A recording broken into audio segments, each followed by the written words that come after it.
Today's podcast is brought to you by Progresso Talent Partners, who for more than 25 years have successfully delivered interim and permanent leadership talent to transform businesses. To hire the talent you need to enable your business to thrive, visit www.progressotalent.com today.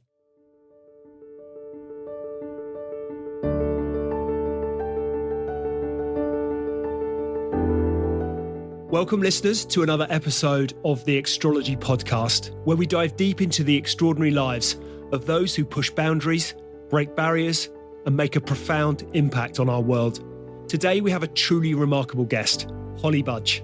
Holly is not just an adventurer and mountaineer who summited Everest. She made history as the first woman to skydive over it.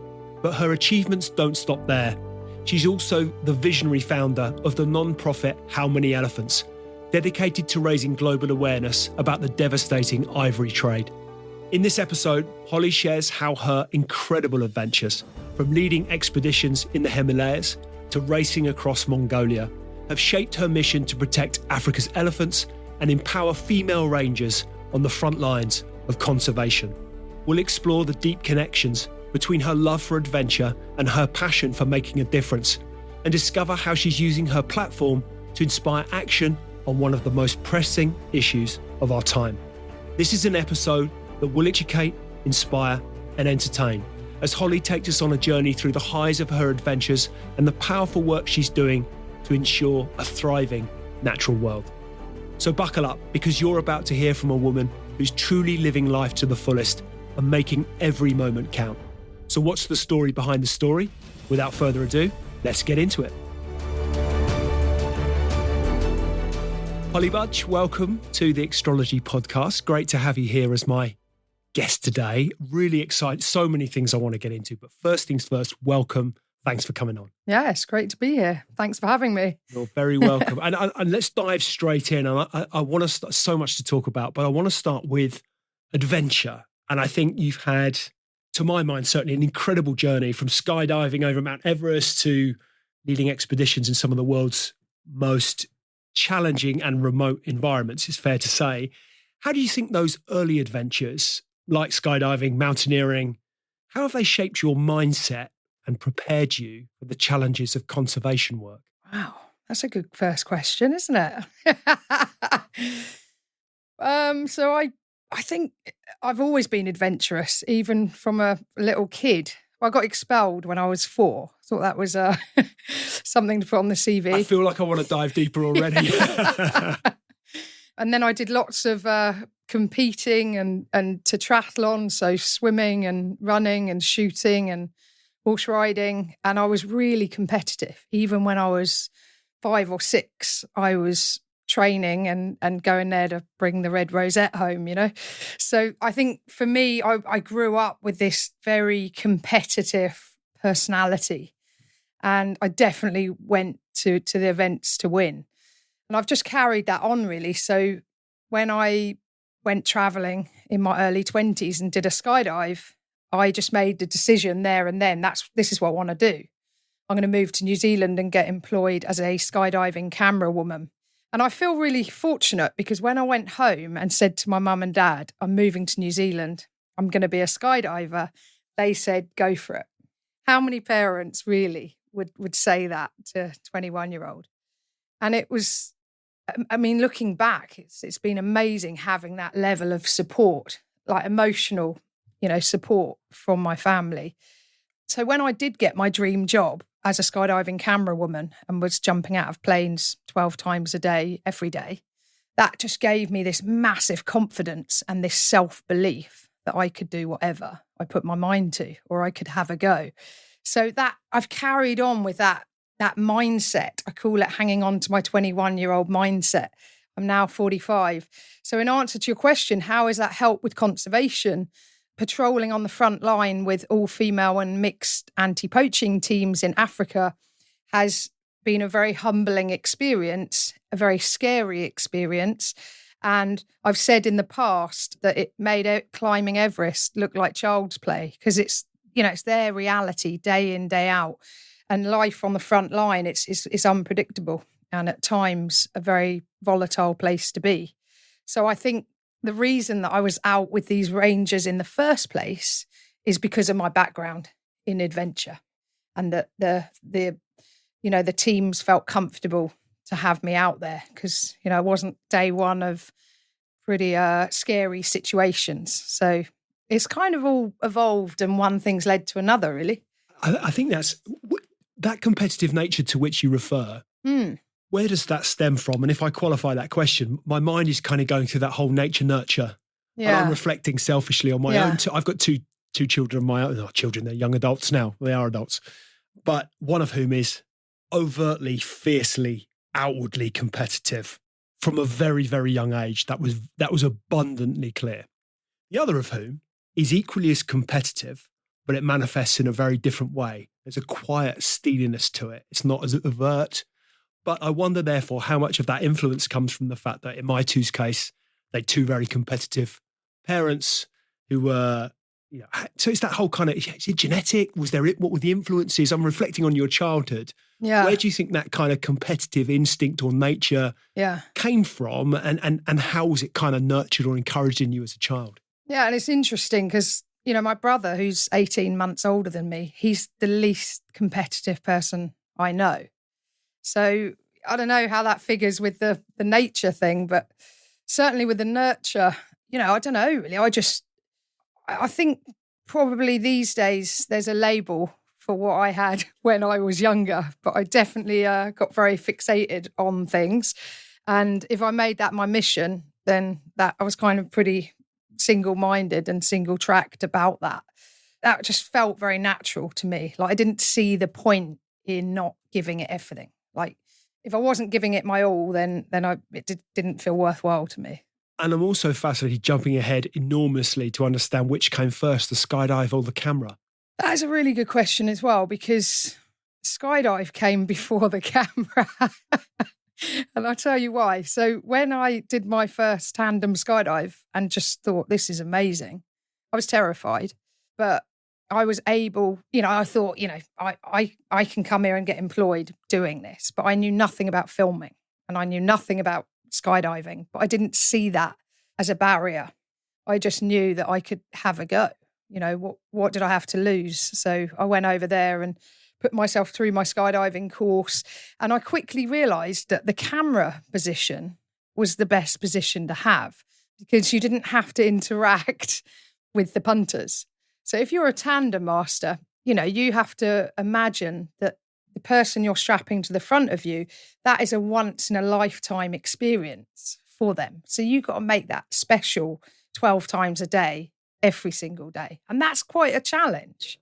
And then the packers, obviously they've got their own responsibilities as well. But the cameraman or the camera woman, because I was the third camera woman in Lake Taupo to be employed. So it was very male-orientated space. But when I arrived, there was an English girl called Katie who said to me, honestly, Holly, if you get caught on the packing mat, you'll never get off the packing mat. Go straight for the camera position. So that's what I did. And it's great because you just got on, did your filming, sat in the back of the plane, chatted with your other camera flyers or whoever, and got on with your job, and you never had to deal with the public at all. So you could be in any condition, any state, as long as you got that film and those photos done, that was your job.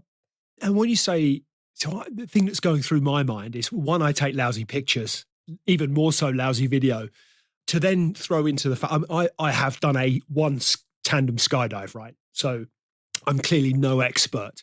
But what I'm imagining in my mind, so I reflect back on that experience, was I loved it. It was exhilarating, but at no point could I ever have contemplated holding a camera whilst, even though I was doing nothing other than being strapped to this guy who was doing his job, incredible job that he did. How do you learn to film? Because people are, again, respectfully, people are spending a lot of money to create these, to have those moments captured. How do you learn to film and then create the quality of the film at 15,000 feet or whatever the measure might be? Plummeting to earth at 120 miles per hour, which is a serious wake-up call when you're learning to skydive.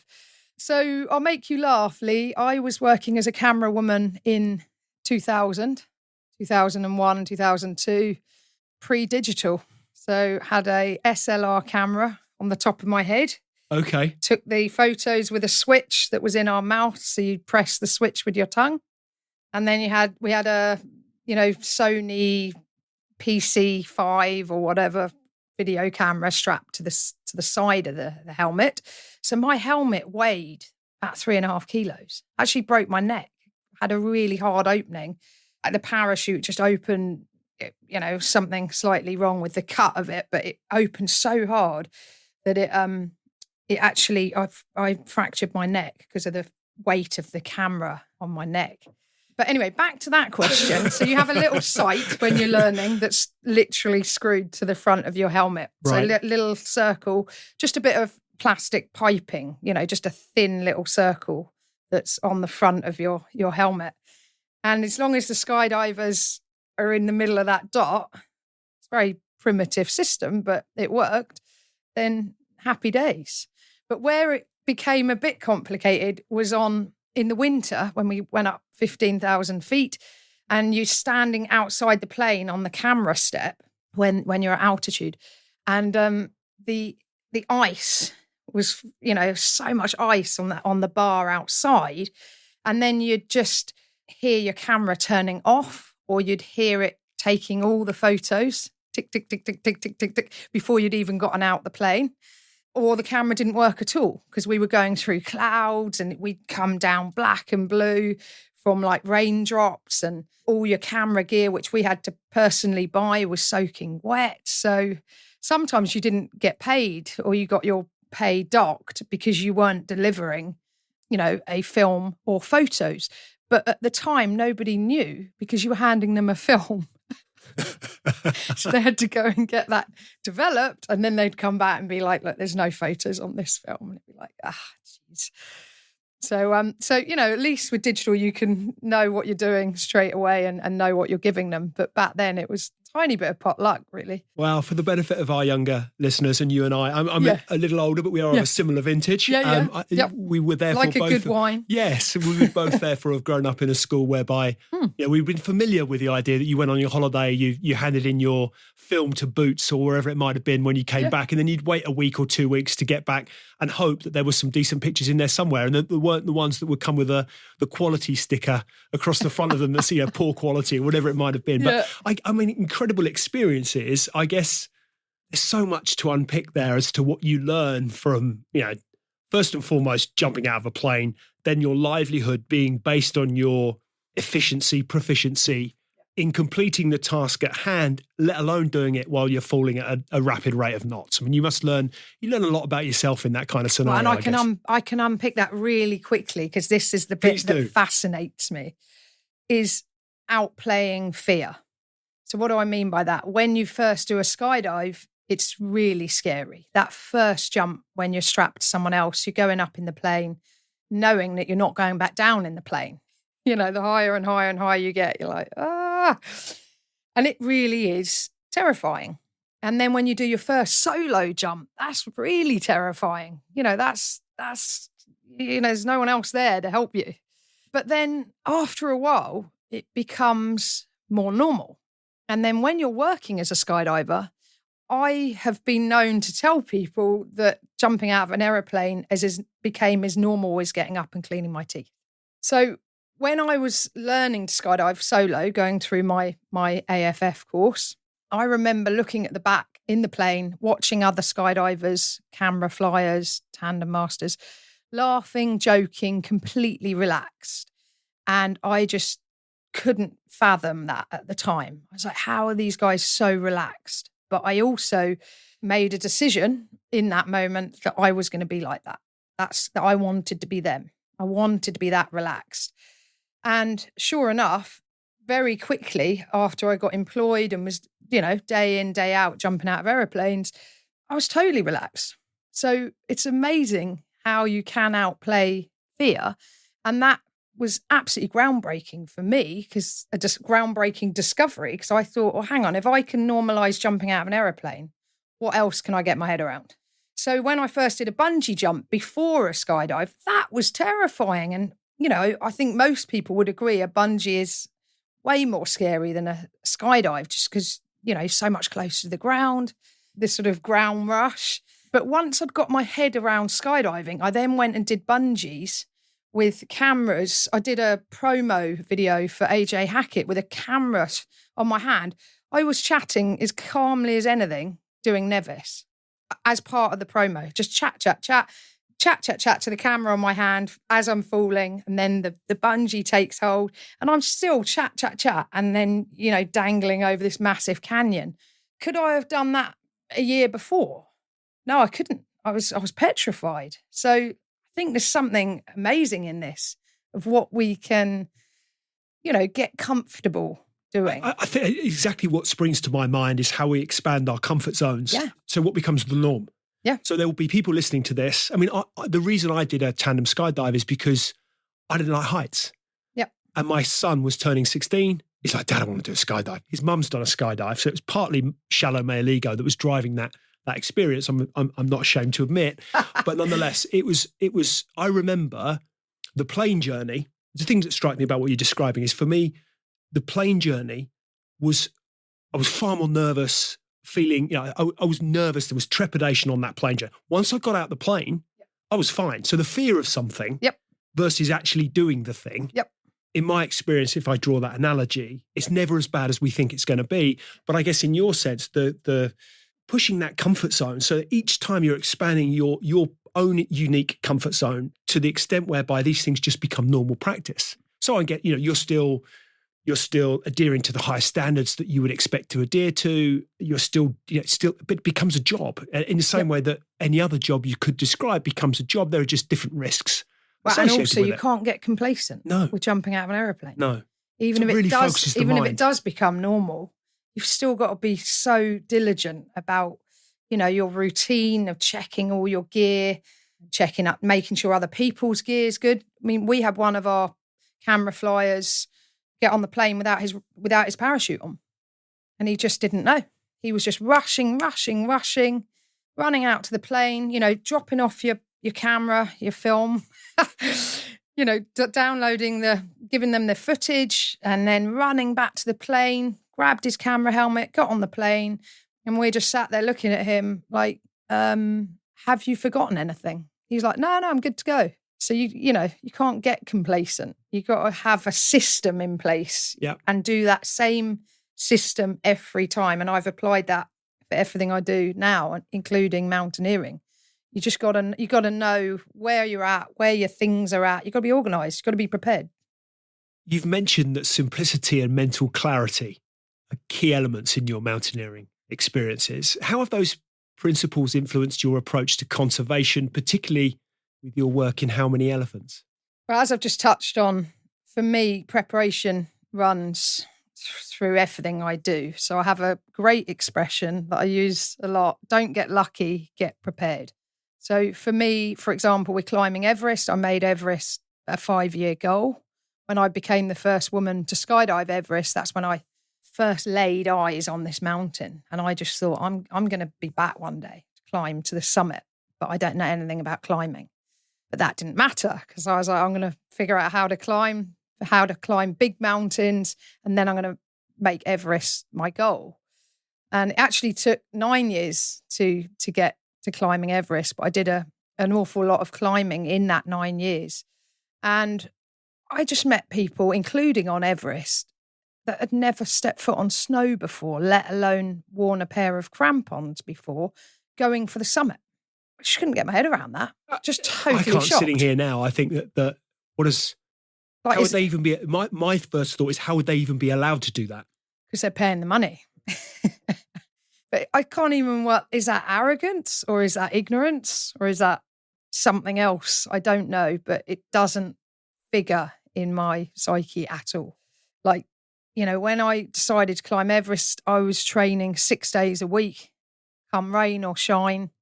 I had a personal trainer 2 days a week, out there doing all sorts of things, dragging my Ford Fiesta car around, all sorts of like fun things, but really challenging and physically demanding things as well.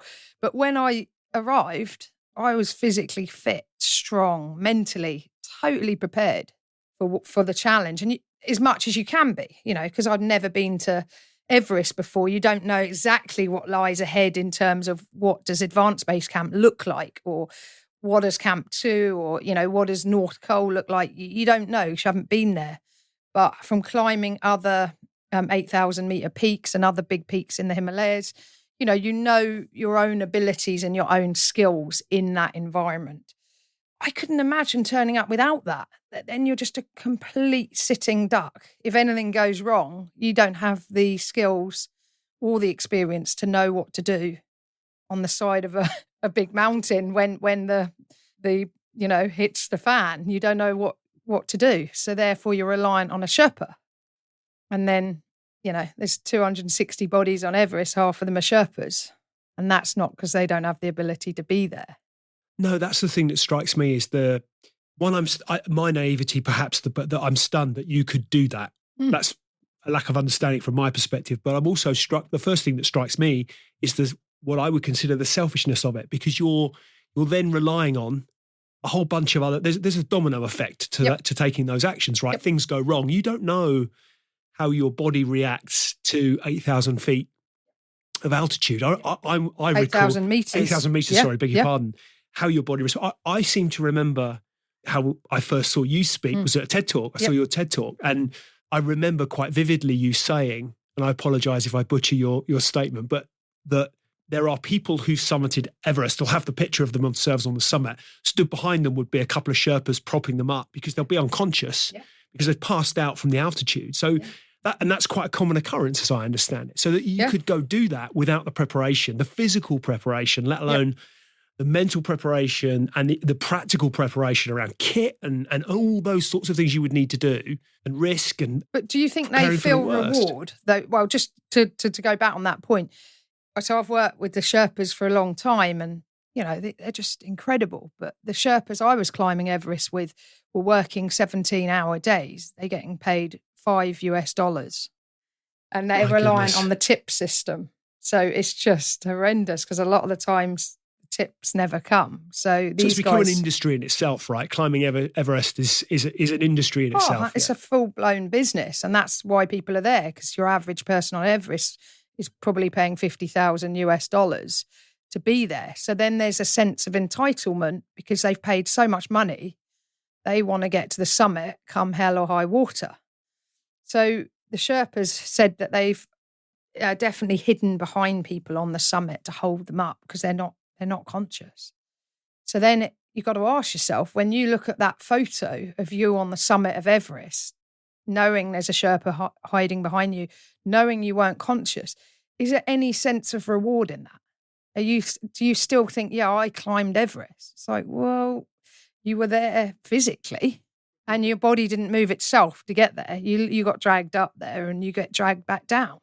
And you spent, am I right to say, it's 47 days? 47 days on the mountain, above 5,000 metres I spent, yeah. And I wonder as to how many people think, well, I've walked up, I've done Snowdon, I've done Scaffold Pike on Saturday afternoon. But Snowdon's terrifying. You see people going up Snowdon in flip-flops and shorts with little children and dogs, and you just think, this is just not right. So not right. That 47 days, how do you prepare for that?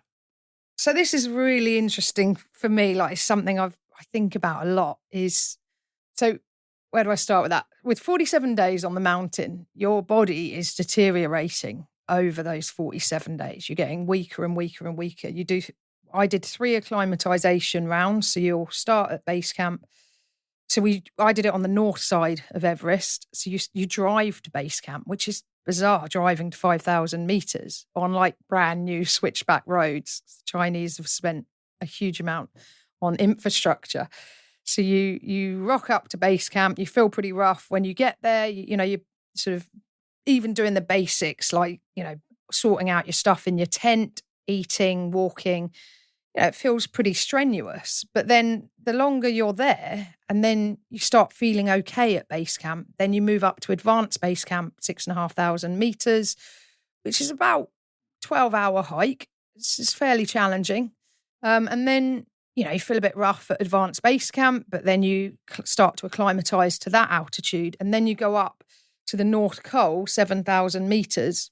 So none of this is with supplemental oxygen.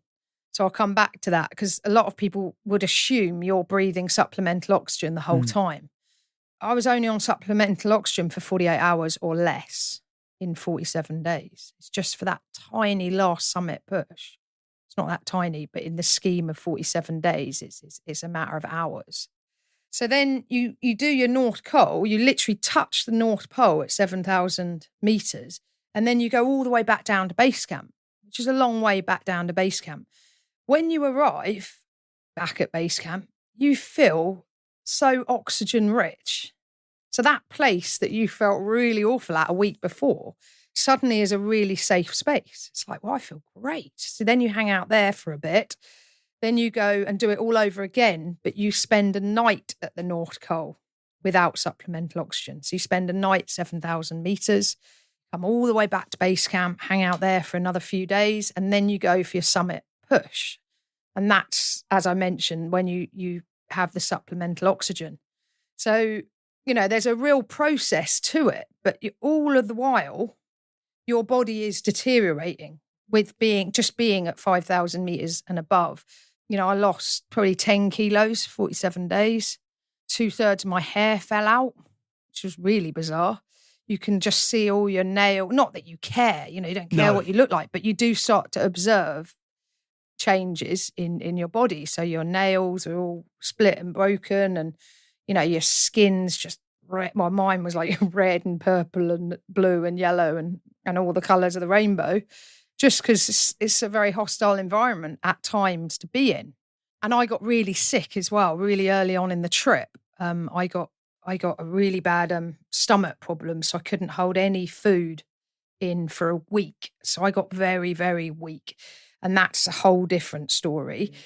But just coming back to, you physically deteriorate, but I would argue mentally you get stronger. It's a crosshair.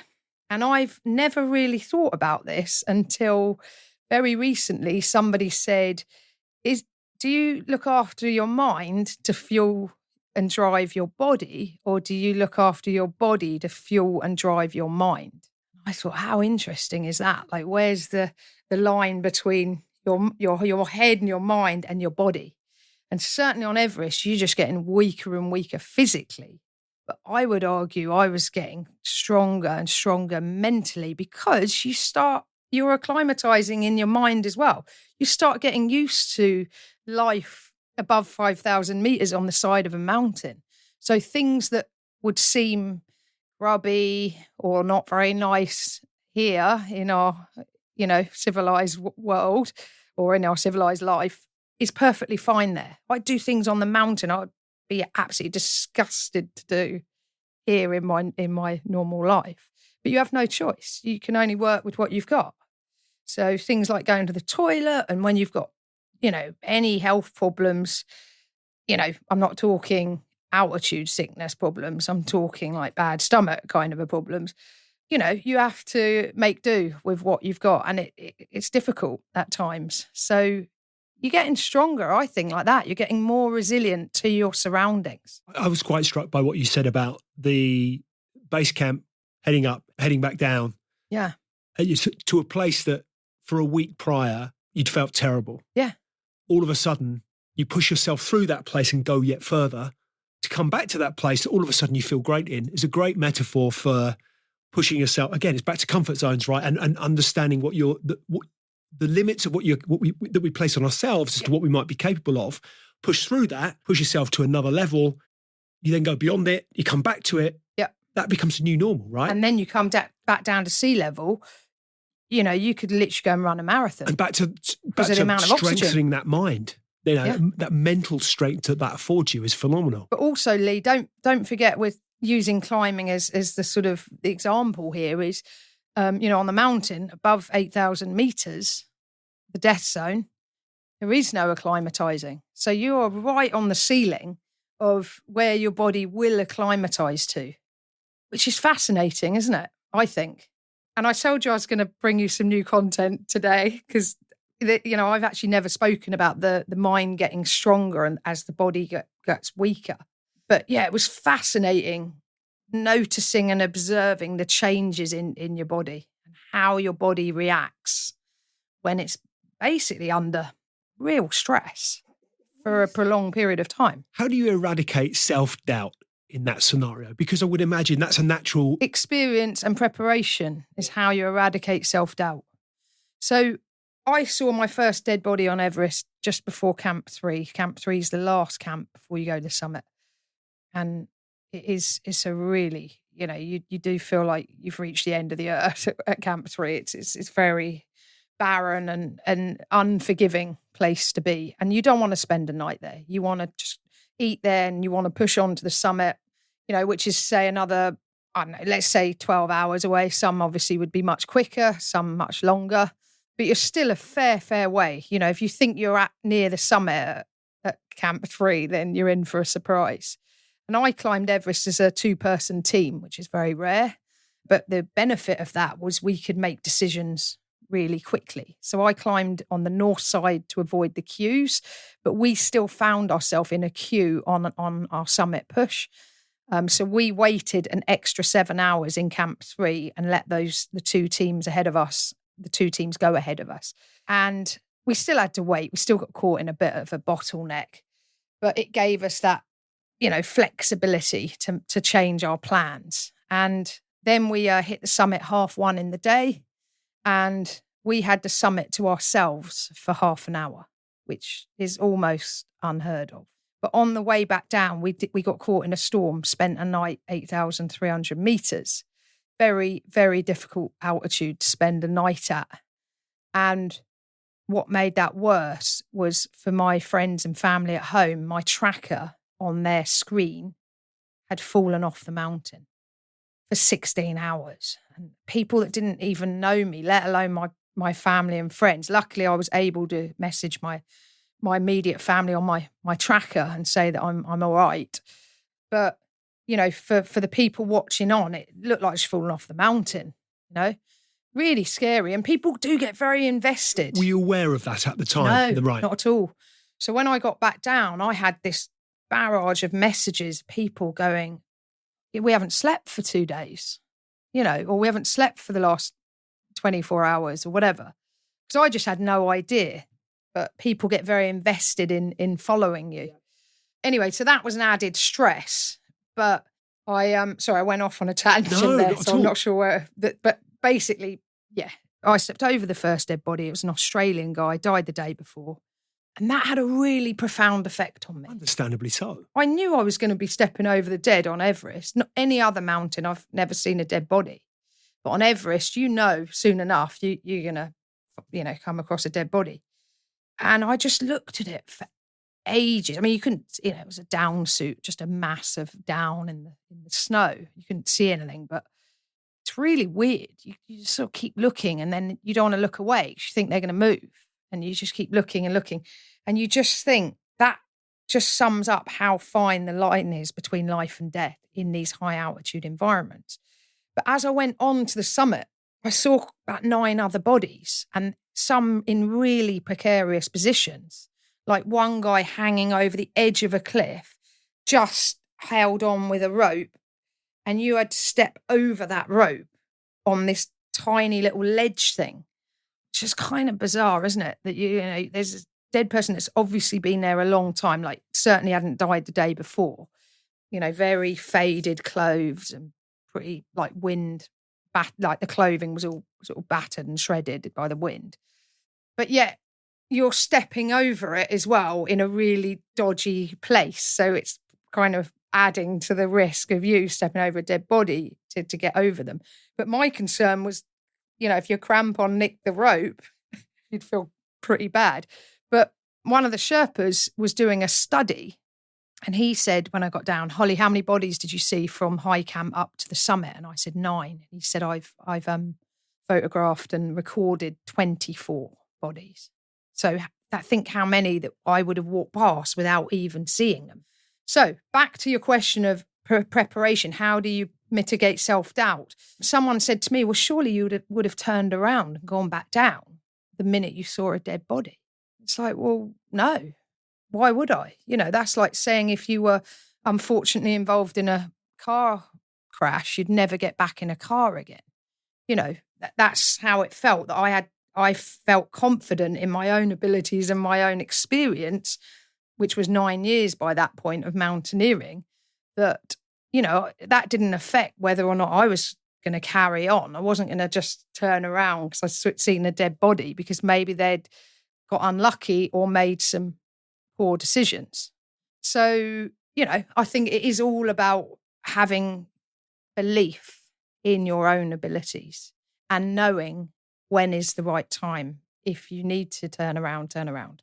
I think that also says a lot about the world in which we find ourselves, which none of us can help. We were born when we were born.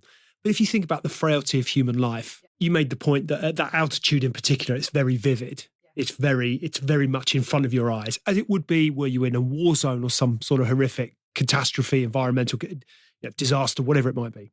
It would not be that long ago in human history where that sort of thing, you just stepped over a dead body in the street.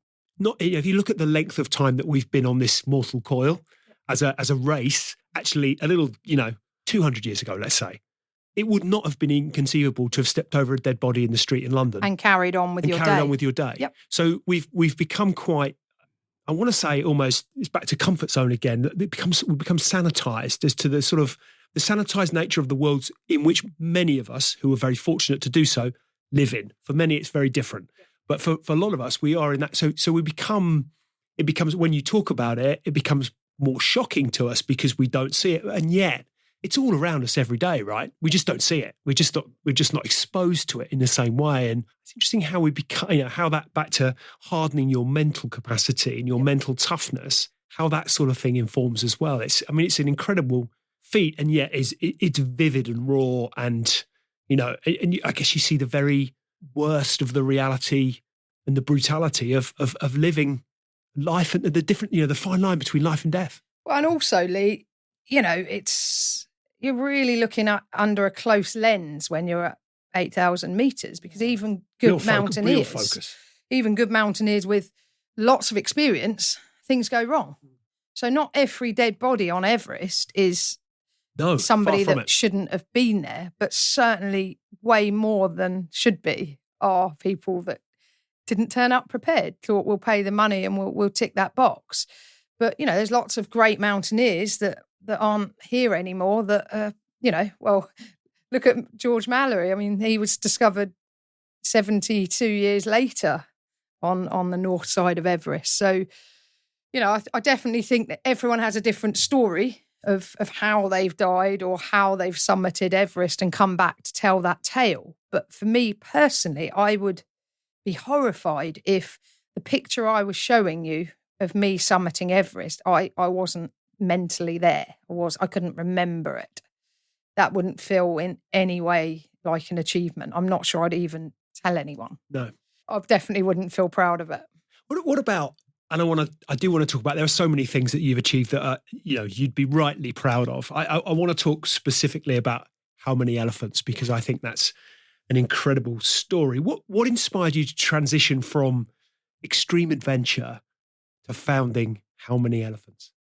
So 11 years ago, 2013, I went and studied for a master's in sustainable design. Why? What made you pick? Why because sustainable design? Because my background's graphic design. Right. And I was working as a graphic designer here in London before I went to New Zealand to get a job as a skydiver. And I've always loved design, like very creative person. And, as much as I loved jumping out of aeroplanes, I didn't feel I was using the creative side of my brain at all to do that. And I really wanted to return back to my creative roots and do something different. And I love learning. I'm a lifelong learner, it's just, there's so much to learn out there. So I think someone said to me the other day, even if you read 2 books a week in your lifetime, you won't read more than 6,000 books. Sorry, maths isn't my strong point, but I'm pretty sure that's what she said. That's not that many books in a lifetime. So you just think, I want to soak in as much knowledge as I can. So I went back and did this master's, and I'd been working with a material for several years before going back to uni called vegetable ivory, which is a nut from a palm tree from South America. Amazing material in its own right. I went and to Ecuador and did loads of research. I wrote a book about this material. You can dye it and make beautiful jewelry out of it and do all sorts. But it was its material similarity to elephant ivory, because it looks and feels almost identical. Like you'd probably not be able to tell the two apart. You know, there is ways of telling them apart, but it'd be very difficult if I gave you, you know, a piece of each in your hand. So that got me researching the African elephant crisis. I was so horrified by the statistics of 96 elephants being poached each day for their ivory in Africa that I wanted to use my skills as a graphic designer to come up with a really fresh awareness-raising campaign. So I built this really showpiece necklace. It's massive, and it's 96 elephants cut in vegetable ivory to show the daily poaching rate. And the stars kind of aligned with that necklace because, you know, I loved making it and iterating it. And I think any good bit of design looks so simple when it's there. It's like, people are like, oh, why didn't I think of that? But that was months and months of iterating that design to come up with something that just cut through the noise. It's not telling people 96 elephants. That figure doesn't mean a lot in our mind. 96 elephants a day. It's showing them. Are poached or the victim of poaching in some way, shape or form. Yeah. And then to accompany 96. It's shocking. And then to put that in perspective, I came up with an exhibition that travels around the world that shows 35,000 elephants not made in vegetable ivory. That would have been a bit crazy, but literally repeated over and over and over and over on a wall. To see 35,000 elephants it took 18 meters of wall space to get these 35,000 elephants. And that's the annual poaching rate. And to put that in perspective, globally, there's only four in Africa. Just in Africa. Yep. And there's only 400,000 elephants left in the wild in Africa. And 35,000 a year are victims in some way, shape or form to poaching. So that was the awareness raising side. My whole campaign is non-gruesome, it's non-gory, it's non-political, but it really hits you around the face. And I've iterated it now over the years. So, you know, now if I'm at a show that's 3 days, I'll show 288 elephants on the wall to show how many would be poached during the course of that show. It's now transformed into Turn the Herd exhibition. So I now have postcards forming the exhibition, and then people buy a postcard and it flips the elephant around so it's facing the other way. So then, you know, if you've got 288 elephant postcards on the wall at a 3-day show, and then when you can see the turn, because they might be black and white facing to the right, and then like a bright colour, like a bright pink or something like that facing the other way. So you can see this herd turning around, and people love getting involved. They write the postcards, send them to their friends and family. So another 288 people learn about the campaign. So it's really exciting in that it's a shocking subject matter, but I'm very much focusing on the hope of the situation as opposed to the horror of it. So how do you go from a study, a necklace, an exhibition to an organisation? What's the journey? So it strikes me that you're making impact, you're raising awareness. That's one thing, but then practically taking steps to the extent that you've done, which we'll come on to. It was a natural evolution, really? To be honest. Really? Yeah. So the Masters expanded my mind beyond. I did it over 2 years, and I just loved every single minute of that. I'm now known as the Elephant Lady for new people that come on that Masters, because they get shown all my work on day one, and I did a lot of work. And really, I mean, it was good quality work. So I was so in the zone. I just found my purpose and I just ran with that. And it was such an exciting time. You know, I suddenly had a very clear direction and purpose, and I just went for it.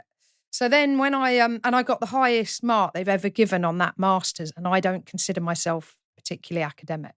So I'm not saying that as in, look at me. I'm saying that is, once you find that passion and that purpose, it's amazing what you can achieve. That was good. I was going to make exactly that point. Yeah. You find that passion, it becomes so driven Yeah. that what you put into it elicits the, really stellar results. But then another real game-changing moment came when I was reading an article about this band of women in South Africa, the Black Mambas, Africa, possibly the world's first all-female anti-poaching team. And I thought, I need to go and see these women. So I emailed them and they were like, oh, we've been following how many elephants. We've heard about your work. When are you coming out? So it's like, wow, that was easy. And that's something I'll say to people as well, doing my master's, I was reaching out to all sorts of people and so many doors opened, more doors than I'd have ever thought.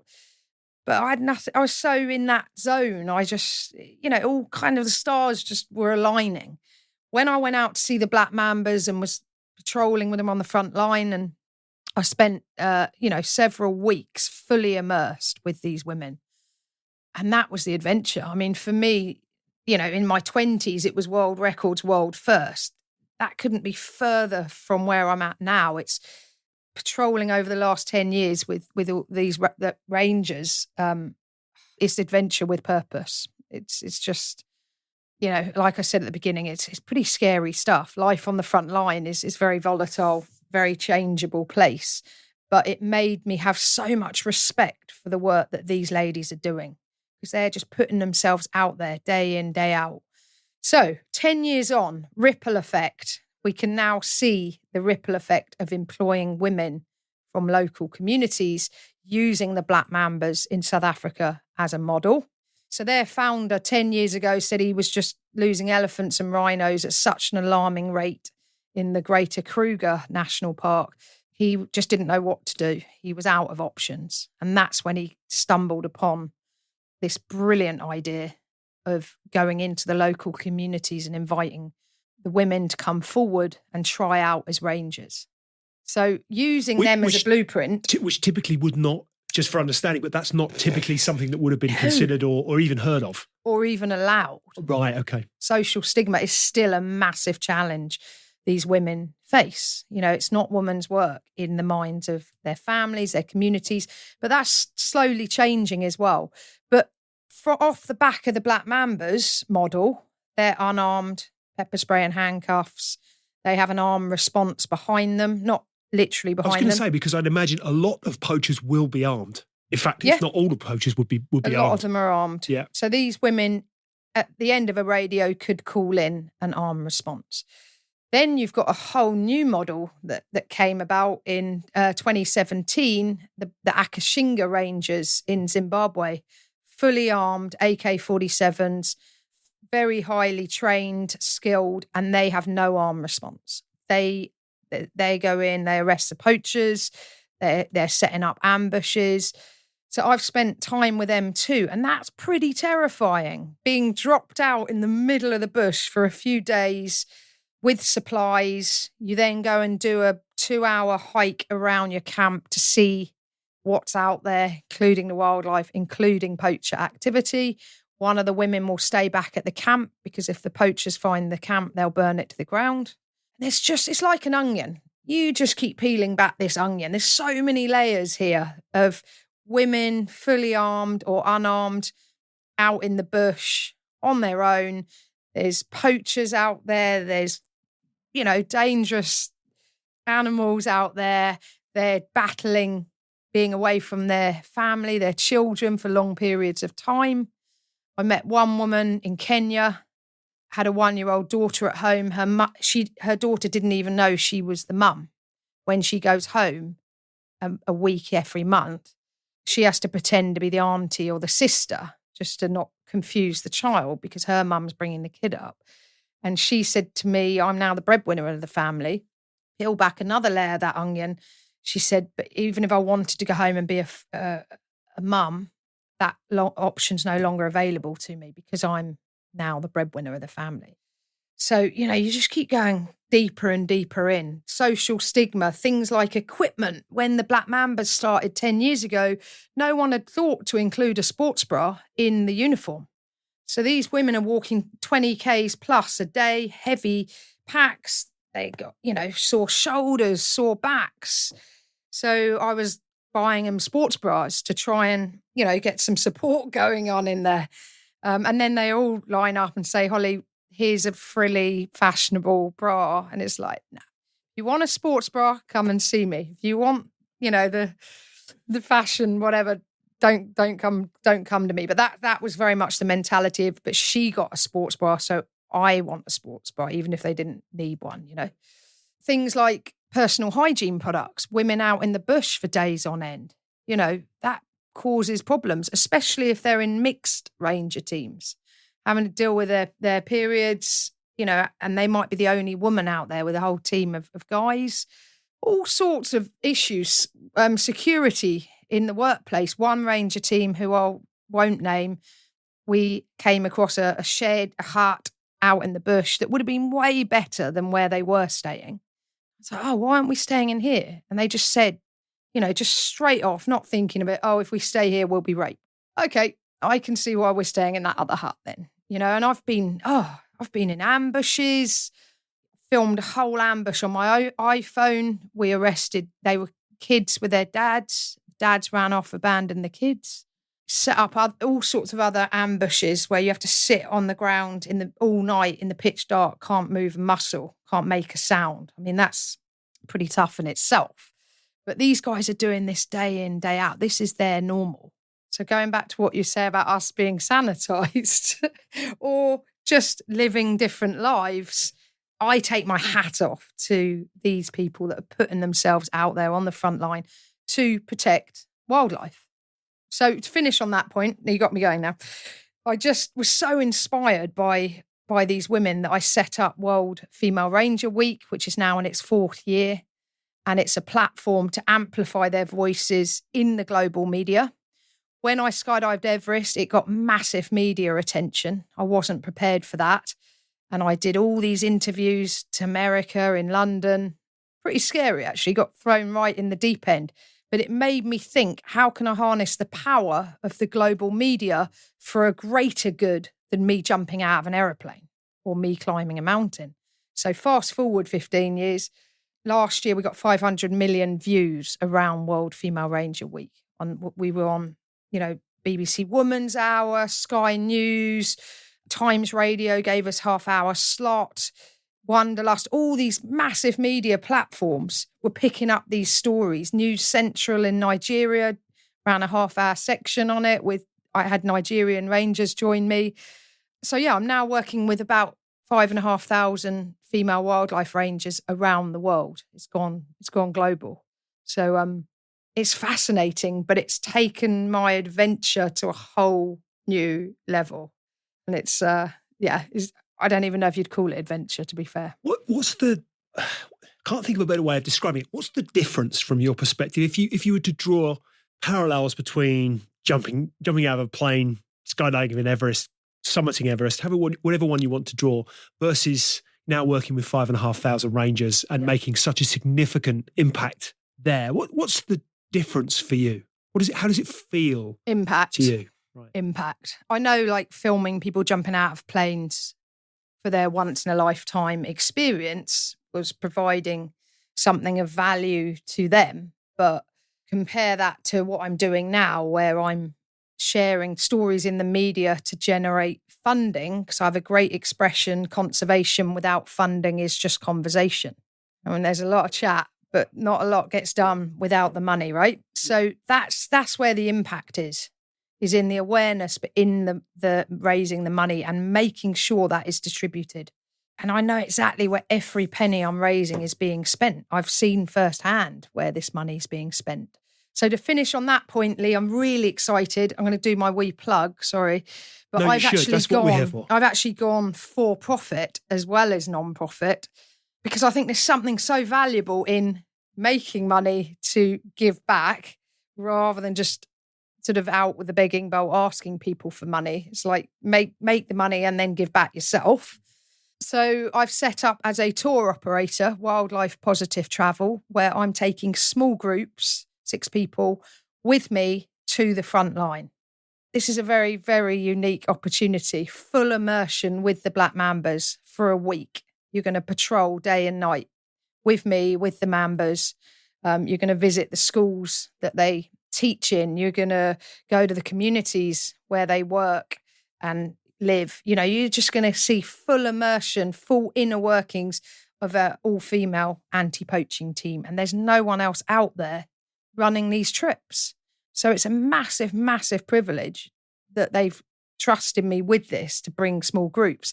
And I'm calling that experiential philanthropy. So it's joining the donors directly with the initiatives on the conservation initiative. So it's brilliant. It cuts out the middleman. And because I'm coming from non-profit, this isn't about making money. This is about making money for the rangers. Yeah. And we'll put all the links in the show notes, but where should we point listeners to find out more about that? To wildlifepositivetravel.com. Yeah. So, and I'm just about to launch 2025 dates. And because they're tiny groups, it's going to fill up fast. But I am so excited. Which comes through, and rightly so. What is it? I mean, I was going to ask the question as to your vision for How Many Elephants, what you wanted to achieve, but these things are all kind of wrapping up into one. What's your vision for the future? What is it that you hope to achieve? I want to take my own advice and go bigger. I tell everyone, because that's how I make my money is speaking. So professional keynote speaker, and I speak all over the world at different events about my adventures and about my conservation and charity work. But we briefly touched on this before the interview today of, you know, there's big pots of money out there. So I'm spending a lot of my time going after the smaller pots. And, you know, you do feel at times like you're just asking people for money. And it's an ongoing battle, especially now post-pandemic. It's really hard running a small charity. So now I'm just focusing my attentions on really using all my skills, my public speaking, my design skills, and just putting it all together to go to the big boys and start presenting to try and access those bigger pots of money. I think that's where it's at. There's plenty of money out there. It's just getting in there and knowing how to access that. So that's what's in the future for me. And really scaling up the female ranger movement. It's a completely proven model. You know, these women, they're not only on the front line, they're educators, they're in schools, they're role models in their communities, and they're changing attitudes towards the role of women around the world. So there's plenty of ladies out there in the communities. We just need the funding to get them trained up as rangers and get more boots on the ground. Sounds simple, doesn't it? If you were to take yourself back to that 20-year-old Holly Budge in New Zealand, just about to leap out that plane, what advice would you give yourself? Do you know, I've been asked this question before, and I actually flip that on its head. I go back to my 21-year-old self and think, what would I have done then? Because that's when I felt fearless, and that's when I didn't overthink things, and that's when I felt, you know, as most 21-year-olds, that you can achieve a lot. Do you think sometimes too much knowledge? I heard this the other day in the context I'd love to have what I know now and go back. And still do it. But I love the you know, taking the bull by the horns, to use that expression, and just charging through and going for it. I look back and that inspires me now to what I achieved back then. So, yeah, it kind of works both ways, but... What does success mean to you? Impact. And how do you, and the thing that strikes me is, in terms of the question I want to ask, is how you measure that impact. If only that, I think when we touched on this when first we spoke, was that sense of a lot of those goals that you'd achieved are very tangible, that we've touched on, you know, summiting Everest. There's a summit, you get to the top, right? So it's a very measurable goal. The thing that strikes me about poaching is there's no, you know, yes, there is an end game, in so much as if we'd eradicated all poaching, what a wonderful day that would be to celebrate. But actually realizing that goal, it's not like you can say, well, I'm climbing for this many days. When I get at point X, I'll be here. Yeah, much harder. It's much harder to quantify, isn't it? So how do you measure that impact that you want to make now? So I guess I can measure what I do, and that's sharing stories in the global media. I can measure that by reach. I can measure that by these articles here, these TV interviews here, these radio interviews here. That's all quite tangible. But where I'm really fortunate is the partners that I work with. So the Black Mambas, Akashinga, Mara Elephant Project, Big Life Foundation, and so many more. They are very sophisticated organisations, ranger teams that measure their impact fantastically. So, for example, the Mara Elephant Project, some of the collaring work they're doing with elephants. I mean, it's just really advanced stuff. All the stats and everything they can see on their landscape. They taught me all through it, and it's really impressive. They know exactly where those elephants have been and their reach and what crops they're raiding and this, that, and the other. They're actually doing a fantastic project called the Experimental Farm. So it's the only farm, as far as we know, that invites elephants to crop raid in the name of research. Amazing lady running this farm. And what they want to tell by that is what crops do the elephants like, what crops don't they like, and what are the impact on the plants that they don't like of them trampling over them? Can they bounce back? They then take this knowledge into the local communities and say, right, you need to grow this one, because the elephants don't like any of that. So there's some really cool stuff going on. So I know when I'm funding stuff, I know exactly what projects I'm getting involved with. They then send me reports. So, there's lots of facts and figures and stats, which obviously people love stats, me included. So I feel really fortunate for the partners that I am working with. Having said that, on the other end of the scale, I'm working with women that aren't even formally a ranger team. They are women that live in a forest, strap their kids onto their back and venture out for 5 days to take their own initiative to, against poaching or, against whatever the issue may be. And then they're coming to me saying, we want our story out there, or we want funding is probably the more through World Female Ranger Week. Just got so many incredible women and stories coming to me out of the woodwork from all corners of the globe. And this year, it just went up a level in traction, World Female Ranger Week. We got 5 governments supporting the campaign. And you just think, wow, this is impact. We're actually pushing forward here on so many levels. Gender equality, female empowerment, conservation, climate action. It's just, I could sit here all day and talk about it. It's incredibly exciting, and I would love to do that. But I think let's wrap this up. Where should we point listeners with respect to how many elephants and all the other things? How can people contribute? How can they help? How can they support? Yeah. Okay. So great question. Obviously, money is one way. Donations is what keeps all the wheels going round. Booking me as a speaker, then I put a percentage of that back into my charity. So that works really well as well. And then have a whole volunteer program. So if you're sitting here going, I want to get involved, I don't have the money to put forward, but I've got time or I've got skills, get in touch. I'm basically a one-woman band. Yes, I have a board of trustees and I have a team of volunteers, most of which are very part-time. That's, I think, the nature of volunteering. You will get your email answered. If you reach out to me, you will get a message back. So, if you want to get involved, get in touch. Fantastic. Holly, it's been wonderful to share. Thank you. I mean, it's an incredibly compelling listen, and it's a real privilege to sit here and listen to you share it. I mean, it's a fabulous story, fascinating. And I suspect, in fact, I know, I kind of feel like we're only at the beginning with respect to what you described, to the work that you're doing today. I just feel like there's a whole bunch of new chapters coming down the pipe, which I'd love to talk to you again about in future episodes. It'd be wonderful. But really appreciate you. Thank you coming on today. And I wish you continued success in all that you're doing. It's very exciting. I have the virtue of being able to feel the energy in the room. I'm hoping that I've no doubt that will come across to listeners as well. So thanks for coming on to share it. I really appreciate it. Yeah, pleasure. Thank you for having me, and thanks for providing a platform for me to share my story.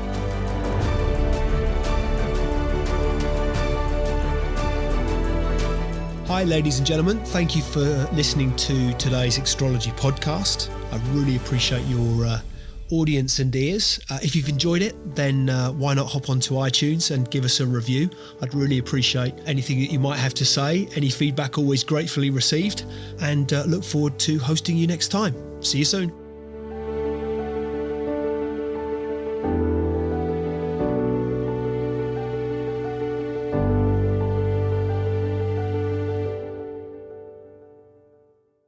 Just a reminder, today's podcast is brought to you by Progresso Talent Partners. Visit www.progressotalent.com today for more information.